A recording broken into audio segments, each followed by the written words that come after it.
নমস্কার বন্ধুরা, তোমরা সবাই কেমন আছো? আশা করি ভালো আছো। মিঠি কবিতার ব্লগে সব বন্ধুদের জানাই আন্তরিক শুভেচ্ছা ও ভালোবাসাতে চলে এসলাম একটা নতুন ব্লগ নিয়ে। সকাল থেকে যা কাজ ছিল আর কি, সব কাজ সেরে নিয়েছি।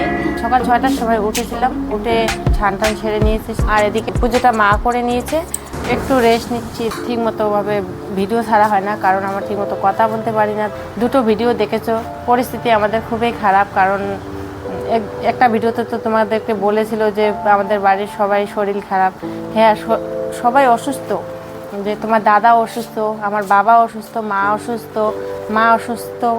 অসুস্থর কারণ হচ্ছে মা ওষুধ খেলে ঠিক থাকে, ওষুধ না খেলে মা আবার মাথা খারাপ হয়ে যায়।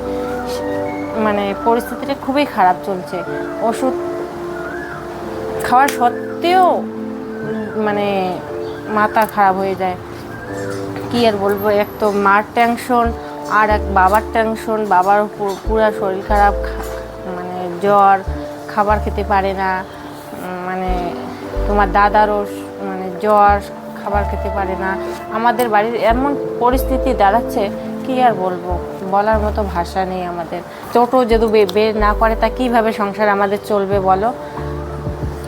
টোটোর উপরে আমরা নুন আনতে পান্তা ফোড়ায়, টোটোর উপরে আমরা এতগুলো মানুষ চলি। এতগুলো মানুষ বলতে আমরা টোটাল 7 জন লোক, 2 মেয়ের যে ভবিষ্যৎ বানাতে লাগে, কোনো ভবিষ্যৎ বানাতে পারিনি। এক মেয়ের বয়স হচ্ছে আমাদের 10 বছর, আর এক মেয়ের বয়স হচ্ছে 6 বছর। কোনো ভবিষ্যৎ বানাতে পারিনি। তো ভবিষ্যৎ বানার মতো আমাদের কোনো পণ্য নেই যে ভবিষ্যৎ আমরা 2 মেয়ের বানাবো।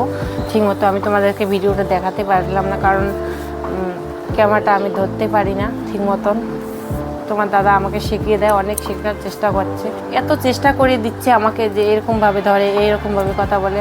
কারণ কি বলবো, আমি না ঠিক মতো মোবাইল ধরতে পারি, না ঠিকভাবে কথা বলতে, কি আর বলবো, বলার কোনো ভাষাই নেই। আমি এত মূর্খ হয়ে গেছি। আমি আগে তো যখন মেয়ে ছিলাম তখন তো আমার দাদা মোবাইল ধরতেই দেয়নি হাতে।